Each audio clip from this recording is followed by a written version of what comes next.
안녕하세요, 서대리입니다. 작년부터 배당 ETF인 SCHD 인기가 엄청납니다. 서대리도 노후를 위해 일반 계좌에서는 SCHD를 투자하면서 연금저축펀드 IRP, ISA 등 모든 절세 계좌에서 SCHD와 같은 지수를 추종하는 솔 미국 배당 다우존스를 모으는 중입니다. 하지만 워낙 대세 배당 ETF가 되다 보니 묻지마 SCHD 투자로 이어지는 경우도 많은데요. SCHD만 1, 2억 원 매수하면 당장 배당금으로 생활비 걱정을 끝내고 주가도 꾸준히 상승하는 무적의 종목으로 오해하시는 분들이 계십니다. 그래서 이번 영상에서는 SCHD 투자를 고민하시는 분들에게 조금이나마 도움이 될 수 있도록 SCHD의 치명적인 단점 몇 가지를 이야기해볼까 합니다. 요즘 SCHD 장점에 대한 유튜브 영상이나 블로그 포스팅은 너무 많기 때문에 색다르게 단점을 정리해봤는데요. 사실 단점이라는 표현보다 SCHD의 특징과 그에 따른 주의사항을 한 번 더 짚고 넘어가는 용도이니 참고하시면 좋을 것 같습니다.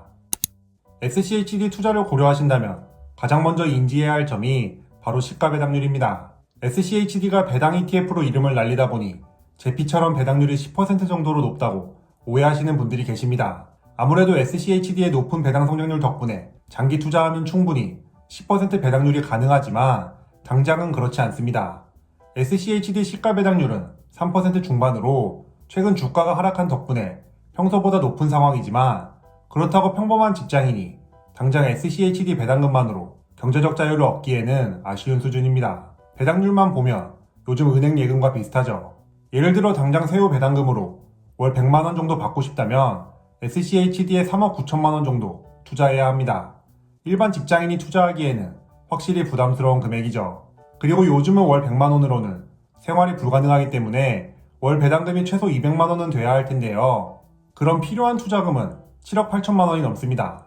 어떻게 보면 절망적인 숫자죠. 그러다 보니 이미 SCHD 투자를 하고 있는 분들도 생각보다 돈이 많이 필요하다 보니 항상 고배당주의 유혹에 시달리게 됩니다. 특히 요즘 핫한 제피로 갈아타기를 고민하는 것이 대표적인 사례이죠. 실제로 시가 배당률이 높은 제피는 약 1억 3천만원만 투자하면 월 100만원 배당금이 가능합니다. 물론 1억도 큰 돈이지만 SCHD에 비해서 필요한 돈이 거의 3분의 1로 줄기 때문에 희망이 생기죠. 이처럼 SCHD로 당장 경제적 자유를 얻으려면 많은 돈이 필요하지만 그럼에도 투자자들이 열심히 모아가는 진짜 이유는 매년 10% 이상의 높은 배당 성장률 덕분입니다. 2011년 상장 이후 매년 배당금이 폭풍 성장했는데 만약 SCHD 주가가 28.5달러였던 2012년에 매수해서 지금까지 쭉 가지고 있었다면 그 당시 배당률은 3%이지만 2023년에는 배당률이 9%가 됩니다. 배당 성장의 힘이죠. 이런 배당 성장이 계속된다는 믿음으로 많은 사람들이 SCHD를 모아가는 것입니다. 적은 돈으로도 경제적 자유를 얻는 미래를 상상하면서 말이죠. 만약 매월 100만원씩 SCHD를 적립식 투자한다면 10년 후 월평균 배당금은 41만원으로 크지 않지만 20년 후에는 146만원, 30년 후에는 415만원으로 늘어납니다. 물론 SCHD 시가 배당률과 연평균 배당 성장률이 지금처럼 유지될 때 이야기입니다. 그렇기 때문에 SCHD가 아무리 좋은 배당 ETF라도 묻지마 투자를 하기보다는 본인의 현 상황과 잘 맞는지 고민해봐야 합니다. 당장 배당금으로 큰 현금 흐름이 필요하다면 SCHD는 맞지 않는 옷이 될 수 있기 때문입니다. 현재 월급으로 생활비를 해결할 수 있고 이런 생활을 길게 유지할 수 있는 분들에게 SCHD가 잘 맞습니다. 당장 가지고 있는 돈으로 파이어족이 될 수 없지만 시간이라는 자원을 추가 투자하여 미래에는 파이어족이 되겠다면 SCHD가 훌륭한 선택이라 생각합니다. 하지만 당장 가지고 있는 돈으로 생활비를 위한 현금 흐름을 만들어야 한다면 SCHD보다는 배당률이 높은 제피나 다른 배당 ETF를 찾아봐야겠죠. 물론 지금 10억 정도 가지고 있다면 SCHD나 제피 중 어느 거나 선택하셔도 상관없습니다. 현재 서대리는 투자할 돈은 부족하지만 상대적으로 시간은 넉넉하여 SCHD를 모아가고 있습니다. SCHD 투자의 치명적인 단점 두 번째는 주가 움직임이 기술주와 다른 경우가 많아 포모를 자주 느끼게 됩니다. 쉽게 얘기해서 나스닥 ETF인 QQQ가 잘 나갈 때 배당 ETF인 SCHD 주가는 부진할 때가 많습니다. 특히 한국 투자자들이 선호하는 나스닥 기술주나 반도체 주식과 다른 주가 흐름을 보이는 경향이 많고 특히 이런 주식들은 한번 오르기 시작하면 주가가 폭발적으로 상승하는데 이때 SCHD는 안 오르거나 찔끔 오르는 경우가 많다 보니 포트폴리오를 갈아타고 싶은 유혹에 사로잡히기 쉽습니다. 특히 2023년이 그런 모습을 제대로 보여주고 있는데요.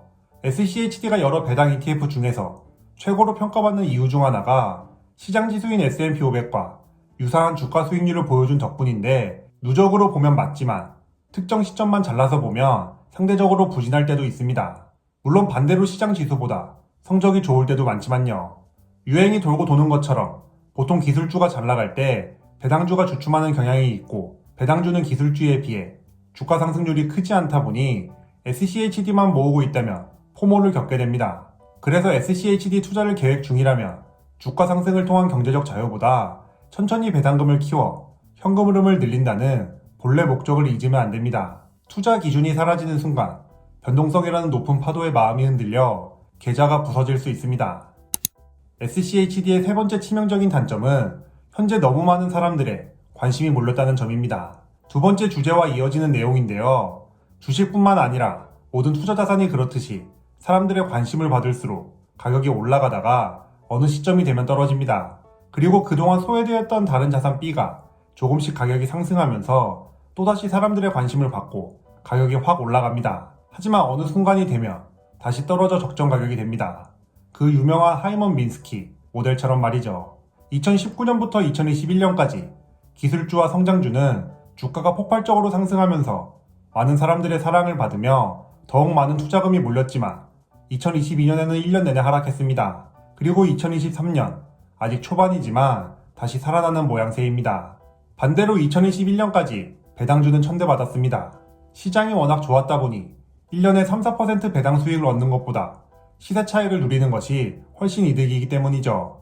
이때 레버리지 ETF 투자도 엄청 유행했습니다. 그러다가 2022년 믿었던 기술주들이 폭락하면서 나스닥 ETF인 QQQ는 33% 떨어졌는데 SCHD는 마이너스 3%로 엄청난 방어력을 보여줬습니다. 근데 배당도 적당히 잘 주는데 배당금도 매년 성장하니 투자자들의 관심이 몰릴 수밖에 없었습니다. 실제로 유튜브나 네이버 블로그에서 SCHD를 모아간다는 컨텐츠가 이 시점에 정말 많이 생겼습니다. 하지만 2023년이 되자 QQQ는 20% 가까이 상승했고 SCHD는 2% 정도 하락하면서 기대와 다른 양상이 펼쳐졌습니다. 이처럼 기술주와 배당주에 대한 시장 인식은 워런 버핏과 캐시우드의 평판으로 비유할 수 있는데요. 2020년, 2021년 캐시우드는 신이었습니다. 돈나무 누나라는 별칭도 얻었죠. 반면 워런 버핏은 퇴물 취급 받았습니다. 하지만 2022년이 되니 캐시우드는 욕먹기 바쁘고 워런 버핏은 신이 되었습니다. 이런 현상은 S&P 500의 연도별 섹터 수익률 순위를 봐도 쉽게 확인할 수 있습니다. 섹터별 색깔이 엄청 복잡하게 되어 있는데 영원히 상승하는 섹터도 없고 영원히 꼴찌인 섹터도 없습니다. 순위가 계속 바뀌고 있죠. 이 차트를 볼 때마다 평범한 직장인은 S&P 500 ETF만 투자해도 된다는 진리를 다시 한번 깨닫게 됩니다. 다만 S&P 500은 시가 배당률이 낮다 보니 서대리 투자금만으로는 생활비를 전부 커버할 수 없는 만큼 지금처럼 SCHD도 함께 모아갈 계획입니다. 배당금을 통한 현금 흐름이 중요하기 때문이죠. 지금까지 SCHD를 투자할 때 반드시 고려해야 할 사항들과 나름의 약점을 이야기해봤습니다. 어떤 분들은 SCHD 약점으로 리치 섹터가 없고 기술주 비중이 낮다는 점을 언급합니다. 물론 어떤 관점에서는 맞는 말입니다. 하지만 SCHD를 투자하는 핵심 이유인 배당 관점에서 그 부분은 약점이 아니라고 생각합니다. 오히려 배당 ETF인데 시가 배당률이 애매하다는 점이 진짜 약점이 되겠죠. 만약 SCHD 투자를 보완하기 위해 리치 섹터와 기술주를 추가 투자할 거면 그냥 심플하게 전부 다 들어있고 알아서 비중 조절도 해주는 S&P 500 ETF만 투자하는 게 더 좋다고 생각합니다. SCHD는 분명 훌륭한 배당 ETF입니다. 하지만 모든 시점, 모든 투자자에게 완벽한 종목은 아닙니다. 그리고 아무리 좋은 ETF라고 해도 장기 투자가 쉽지 않다는 사실도 변함없습니다. 주식이기 때문에 생각보다 큰 주가 하락이 언제든지 올 수 있고 때로는 다른 주식들의 엄청난 주가 상승으로 포모를 겪을 수 있기 때문이죠. 대신 느리지만 확실한 경제적 자유를 얻는다는 믿음으로 SCHD를 모아간다면 꿈에 그리던 목표에 도착할 수 있을 것이라 확신합니다. 서대리가 그 여정을 기록하며 진짜 가능하다는 것을 한번 증명해 보도록 하겠습니다. 그럼 오늘도 긴 영상 시청해주셔서 감사합니다. 제 채널이 구독자님들의 자본주의 라이프에 조금이나마 도움이 되었으면 좋겠습니다. 지금까지 서대리였습니다.